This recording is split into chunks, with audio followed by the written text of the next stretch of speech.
అందరికీ నమస్కారం. ఈరోజు కథ హిట్లర్ ఎపిసోడ్ 198 పెళ్లి చూపులు. ఇక స్టోరీలోకి వెళ్తాయి. హాస్నితో కలిసి బామ్మ ఇంటికి వచ్చిన విరాట్ ఆ రాత్రికే అక్కడే ఉంటాడు. రొమాంటిక్ సాంగ్ ఎఫెక్ట్తో ఆ ఇద్దరు కాసేపు సరదాగా గడిపి ప్రశాంతంగా నిద్రపోతారు. పబ్లో ఉన్న రక్షిత్కి లోలిత కాల్ చేసి అడ్డదిడ్డంగా మాట్లాడటంతో మరుసటి రోజు ఆమె ఇంటికి వెళ్తాడు. కాసేపటికి బయట నుండి ఇంటికి వచ్చిన లోలిత డైనింగ్ టేబుల్ దగ్గర ఉన్న రక్షిత్ను కోపంగా చూస్తూ అతని దగ్గరికి వెళ్తుంది. ఆమెను చూసి కూడా పట్టించుకోకుండా చికెన్ లెగ్ పీస్ తింటున్న అతన్ని చూస్తుంటే లోలితకు పీక నొక్కినంత కోపం వచ్చింది. కానీ తమాయించుకొని ఇక్కడేం చేస్తున్నావు అని సూటిగా అడిగింది. ఏం చేస్తున్నానో కళ్ళు కనిపించడం లేదా, లేదంటే నీ ఇంట్లో తింటున్నానని కోపమా అని కార్నర్ స్మైల్ ఇచ్చాడు రక్షిత్. ఆ మాటకి లోలిత సమాధానం చెప్పకముందే ఆమె తల్లి సుధా అందుకొని, లోలి నీకు కొంచెమైనా మేనస్ లేదా, తెలుసా తెలీదా? మొదటిసారి రక్షిత్ మన ఇంటికి వస్తే ఇలాగైనా ప్రవర్తించేది? కొంచెం కూడా బుద్ధి లేదా? ఇన్ని రోజులుగా తన ఇంట్లోనే పీకల్దాకా మిక్కి ఈరోజు తను తింటూ ఉంటే గోల చేస్తావా అని కసిరింది. అలాగని నేనెప్పుడన్నాను? అసలు ఒక క్వశ్చన్ చేశానో లేదో అలా తోక లేకుండా ఏదేదో మాట్లాడుతున్నావు, తిడుతున్నావు. కనీసం నేను ఏం చెప్పాలనుకుంటున్నానో కూడా వినలేదు అని కోపంగా అరిచింది లలిత. ముఖం కోపంగా పెట్టుకొని క్వశ్చన్ చేస్తే బుర్రా ఉన్నవాడికి ఎవరికైనా అలాగే అర్థమవుతుంది. ఇంతకీ నీ గోల ఎందుకో చెప్తే మేము విని తరిస్తాం అని వెటకారంగా అడిగింది సుధా. నిన్న న్యూ ఇయర్ అని విష్ చేస్తే క్లాస్ పీకి మరుసటి రోజు ఇంటికి వచ్చి నా కోసం చేసిన చికెన్ బాదం హల్వా మొత్తం తింటూ ఉంటే ఇంకెలా చూడాలి చెప్పు అని ఏడుపు మొహం పెట్టింది లలిత. నీ కోపం అందుకోసమా అని సుధా ఆశ్చర్యంతో నోరు తెరిస్తే, ఇలాంటి మెంటల్ పీసెస్ అన్నీ నాకే ఎందుకు తగులుతాయో అన్నట్లు ఒక వెర్రి లుక్ ఇచ్చాడు రక్షిత్. ఆ ఇద్దరు ముఖాల్లో కనిపిస్తున్న వింత ఎక్స్ప్రెషన్కి లోలిత లోపల నవ్వుకుంటూ, ఏమైంది, ఎందుకు అలా చూస్తున్నారు అని అమాయకంగా అడిగింది లోలిత. ఇన్నాళ్ళు నా కూతురు మెంటల్ హాస్పిటల్లో ఉందని తెలుసుకోలేకపోయినందుకు చింతిస్తున్నాను. పాపం వాళ్ళు నీకున్న పిచ్చి తగ్గుతుందని రోడ్డు మీద వదిలారు. ఇంకా పెరిగిపోయిందని తెలియదు. నువ్వైనా రక్షిత్ దీన్ని నీకు తెలిసిన చోట జాయిన్ చేస్తావా? అసలే పెళ్ళి కావాల్సిన పిల్ల అని జాలిగా అంది సుధా. అప్పటికే తినడం ముగించిన రక్షిత్ హ్యాండ్ వాష్ చేసుకొని వచ్చి, డోంట్ వరీ, రేపు మెంటల్ హాస్పిటల్ వ్యాన్ వస్తుంది, ఏమైనా అవసరం ఉంటే కాల్ చేయండి, నేను బయలుదేరుతున్నాను అని లోలితకి సీరియస్ ఎక్స్ప్రెషన్ ఇచ్చి బయటకు నడిచాడు. అతనితో కలిసి బయటకు నడుస్తూ, నాన్నగారు ఎలా ఉన్నారు చూడాలని ఉంది, కానీ నేను చేసిన తప్పు వల్ల వారిని కలిసే అవకాశం పోగొట్టుకున్నాను. నువ్వే జాగ్రత్తగా చూసుకోవాలి. నా మీద కోపం చూపించకుండా మేమిద్దరం ప్రశాంతంగా బ్రతికే దారి చూపించినందుకు చాలా థ్యాంక్స్ రక్షిత్ అని కృతజ్ఞత చూపించింది సుధా. ఇట్స్ ఓకే, ఎంతైనా మీరు ఒకప్పుడు నా ఫ్యామిలీ మెంబర్స్, ఆ కన్సర్న్తోనే చేశాను, నథింగ్ మచ్. ఇక మీకు ఎలాంటి ప్రాబ్లం వచ్చినా నేనున్నానని గుర్తుపెట్టుకోండి అని కారెక్కాడు. అప్పటి వరకు రక్షిత్ కొట్టిన డైలాగ్ మీనింగ్ అర్థం చేసుకునే పనిలో బిజీగా ఉన్న లలిత వేగంగా బయటకు వచ్చి, నువ్వు నన్ను పిచ్చి హాస్పిటల్లో జాయిన్ చేస్తావన్నావు కదా అని కోపంగా అడిగింది. నీకేమైనా చెవుడు వచ్చిందా? ఆల్రెడీ అనేశాను, రేపు వ్యాన్ వచ్చి నేను దగ్గరుండి సంకెలు వేసి మరీ తీసుకెళ్తుంది అని మరింత భయపెట్టాడు. అతను చెప్పిన దాన్ని ఒక్కసారిగా విజువల్గా ఊహించుకున్న లలిత హాస్పిటల్ డ్రెస్లో మెంటల్ పేషెంట్స్ను ఎలా తీసుకెళ్తారో ఊహించుకొని భయంతో బెదిరిపోయింది.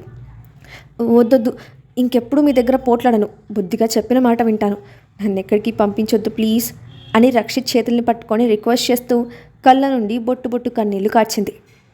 ఇంకెప్పుడైనా కాల్ చేసి ఇష్టం వచ్చినట్లు మాట్లాడావా అని ఆమె కళ్ళల్లోకి సూటిగా చూశాడు. మాట్లాడను అని తల అడ్డంగా ఊపింది. దట్స్ గుడ్, ఆ భయం అలాగే మెయింటైన్ చేయి. మళ్ళీ ఈ అమ్మాయిలు పబ్బులు అని నా పర్సనల్ విషయాల్లో ఇన్వాల్వ్ అయితే ఈసారి చెప్పడం కాదు, డైరెక్ట్ యాక్షన్లోకి దిగడమే అని వార్నింగ్ టోన్లో చెప్పి అక్కడి నుండి వెళ్ళిపోయాడు రక్షిత్. రోడ్డు మీద నిల్చొని వెళ్తున్న కార్ వైపు నోరు తెరుచుకొని చూస్తూ ఉండిపోయింది లలిత. కాసేపటికి తన బంగ్లాకి చేరుకున్న రక్షిత్ కార్ దిగి లోపలికి వెళ్ళేసరికి హాల్లో సోఫాలో కూర్చొని కనిపించాడు అతని తండ్రి. ఆ సమయంలో అతన్ని అక్కడ ఊహించని రక్షిత్ కంగారు పడ్డాడు.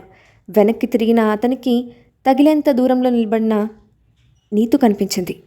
ఆమెను చూసి మొహం చిట్లించుతూ, అందరూ లోపల మాట్లాడుకుంటుంటే నువ్వు ఒక్కదానివి ఇక్కడేం చేస్తున్నావు అని విసుగ్గా సాధ్యమైనంత నార్మల్గా అడిగాడు రక్షిత్. అది అది అని సిగ్గుతో మెలికలు తిరుగుతూ, నేను నీతో పర్సనల్గా మాట్లాడదామని ఇక్కడికి వచ్చాను అని చెప్పింది నీతు. అయితే మాట్లాడు అని చేతులు కట్టుకొని తనని సూటిగా చూస్తున్న రక్షిత్ని చూసి నీతు గుండె లయ తప్పింది.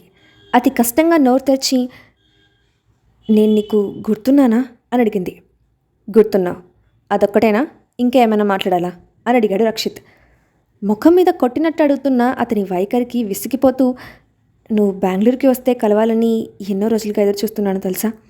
నువ్వేమో ఇక్కడే సెటిల్ అయిపోయావు. ఎప్పుడో చిన్నప్పుడు చూశాను. మళ్ళీ నేను కలవడం చాలా హ్యాపీగా ఉంది. అక్కడికి ఎప్పుడు వస్తావు అని నవ్వుతూ అడిగింది నీతి చంద్రన్. ఇప్పట్లో అక్కడికి రాను, కొన్ని ముఖ్యమైన పనులున్నాయి అని మొబైల్ చూస్తూ చెప్పాడు రక్షిత్. అతని బిహేవియర్కి అంబాసిడర్గా ఫీల్ అవుతూ నేను లోపలికి వస్తున్నప్పుడు ఒకసారి చూశాడు. తర్వాత నా వైపు కనీసం చూడలేదు. నా అంతటా నేనే వచ్చి మాట్లాడుతుంటే పట్టించుకోవడం లేదు. ఇంత అందమైన అమ్మాయిని తన ఎదురుగా పెట్టుకొని అంత పోసు కొడుతున్నాడంటే ఇతనేమైనా తేడానా అని ఒక్క క్షణం ఆలోచనలో పడింది. అంతలోనే తన ఆలోచనకి తానే తిట్టుకుంటూ, కటౌట్ చూస్తే అలా అనిపించడం లేదు. బహుశా కొత్త వాళ్ళతో ఎక్కువగా మాట్లాడాలనుకుంటా. మొహం చూస్తే కోపిస్తే అని అర్థమవుతోంది. ఏదేమైనా మా ఇద్దరికి పెళ్లి చేయాలని మా ఫాదర్స్ అనుకుంటున్నారు. ఏం జరుగుతుందో చూద్దాం అని నిట్టూర్పు విడిచింది నీతి చంద్రన్. విలేజ్లో బామ్మ ఇంటిలో గాఢ నిద్రలో ఉన్న హాస్ని ఒక్కసారిగా ఉలిక్కిపడి నిద్రలేచింది. ఒళ్ళంతా చెమటలతో తడిచి ముద్దై భయంతో గుండెలు ఎగిసి పడుతుంటే భారంగా ఊపిరి పీల్చుకుంటూ తనకి వచ్చిన కలను గుర్తు చేసుకుంది. విరాట్ తనను వెతుక్కుంటూ రావడం, తల్లిని ఇగ్నోర్ చేయడం, నిజం తెలిసినట్లు ప్రవర్తించడం, ఇవన్నీ తెలిసిన అనసూయ తన చావుకి కారణం హాస్ని అని రాసి షూట్ చేసుకుంటున్నట్లు వచ్చిన కళ గుర్తు చేసుకుంటూ భయంతో వణికిపోయింది హాస్ని. అసలు ఈ విషయం ఎలా మర్చిపోయాను? తన పంతం కోసం అంతకు తెగించిన ఆవిడ ఈ విషయం తెలిసి అలా చేయదని నమ్మకం ఏముంది? ఒకసారి గతంలో బెదిరించింది, మరొకసారి ఆ పని చేయదా? తెగిస్తే ఎంతసేపు? ఇంతకీ విరాట్ గారికి నిజం తెలుసా తెలియదా? కేవలం నన్ను క్షమించి ఇక్కడికి వచ్చారా? ఆయన వచ్చిన ఆనందంతో అసలు విషయం మర్చిపోయి సంతోషంగా గడిపాను. అంతలోనే నా ఆనందం ఆవిరి చేయడానికి అన్నట్లు కళ రూపంలో వాస్తవం కళ్ళ ముందుకు వచ్చింది. ఇప్పుడు ఏం చేయాలి? విరాట్ గారు ఓపెన్ అయ్యే వరకు ఆయనకు దూరంగా ఉండాలి. ఎంతైనా ఆవిడ తన కన్న తల్లి. నేను స్వార్థంగా ఆలోచించి తల్లి కొడుకులను దూరం చేయకూడదు. ఆయన తనంతట తను నిజం తెలుసుకుంటే నేను ఏం చేయలేను. అప్పటి వరకు మా మధ్య ఈ దూరం తప్పదు. నా వల్ల ఆయన ఎవరిని పోగొట్టుకోకూడదు అని బాధగా అనుకుంటూ కారుతున్న కన్నీళ్లను తుడుచుకుంటూ గది నుండి బయటకు వెళ్ళిపోయింది. ఫ్రెష్ అప్ అయ్యి బామ్మకు చెప్పి లేక్ దగ్గరికి వెళ్ళి ఒంటరిగా కూర్చొని ఆలోచనలో గడిపింది హాస్ని. మనసులో రకరకాల ఆలోచనలు సుడులు తిరుగుతూ ఉంటే సమస్యలను ఎలా సాల్వ్ చేయాలో తెలియక, గుండెల్లో బాధను కంట్రోల్ చేసుకోలేక సంఘర్షణ అనుభవిస్తోంది. అతన్ని వదిలి ఉండలేక, దూరంగా వెళ్ళలేక గత కొన్ని రోజులుగా పైకి నవ్వుతూ లోపల నరకం అనుభవిస్తోంది. తన తండ్రి కష్టార్జితమైన కంపెనీ, తన స్నేహితురాలు, తన అస్తిత్వం అన్నీ వదిలేసి ప్రెజర్ తట్టుకోలేక కొద్ది రోజులు ప్రశాంతంగా ఉండాలని ఇక్కడికి వచ్చింది. దేనికోసమైతే వచ్చిందో అది నెరవేరకపోగా విరాట్ వెతుక్కుంటూ వచ్చేసరికి తన కాళ్ళకి సంకెళ్ళు వేసినట్లయింది. నేను విరాట్ గారికి విడాకులు ఇవ్వకపోతే అతని తల్లి ఎలాంటి నిర్ణయాలు తీసుకుంటుందో అర్థం కావట్లేదు. అతన్ని వెళ్ళిపోమ్మని చెప్పాలి. కొన్ని రోజుల తర్వాత వస్తానని ఒప్పించాలి. ఈలోపు ఏదో ఒకటి ఆలోచించాలి అని ఒక నిర్ణయానికి వచ్చింది. ఇంతలో ఒంటరిగా ఇక్కడేం చేస్తున్నావు అని గంభీరంగా వినిపించిన వాయిస్కి ఉలిక్కి పడింది హాస్ని. కంగారుగా పైకి లేచి ఎదురుగా ఉన్నదాన్ని చూసి విరాట్ గారు అని భయంతో అరుస్తూ షాక్తో నిల్చుండిపోయింది. ఇంతకీ హాస్ని దేన్ని చూసి భయపడింది? ఆమె మనసులో ఆలోచనలు విరాట్ తెలుసుకోగలడా? వీళ్ళిద్దరి గురించి అనసూయకు తెలుస్తుందా? నీతోని పెళ్లి చేసుకోవడానికి రక్షిత్ ఒప్పుకుంటాడా? నెక్స్ట్ పార్ట్లో చూద్దాం. ఈ స్టోరీ అప్డేట్ ఎలా ఉందో కింద కామెంట్ బాక్స్లో మీ ఒపీనియన్ని షేర్ చేయండి. అలాగే ఇలాంటి మరిన్ని స్టోరీస్ కోసం మా ఛానల్ని తప్పకుండా సబ్స్క్రైబ్ చేసి పెట్టుకోండి. Thanks for watching.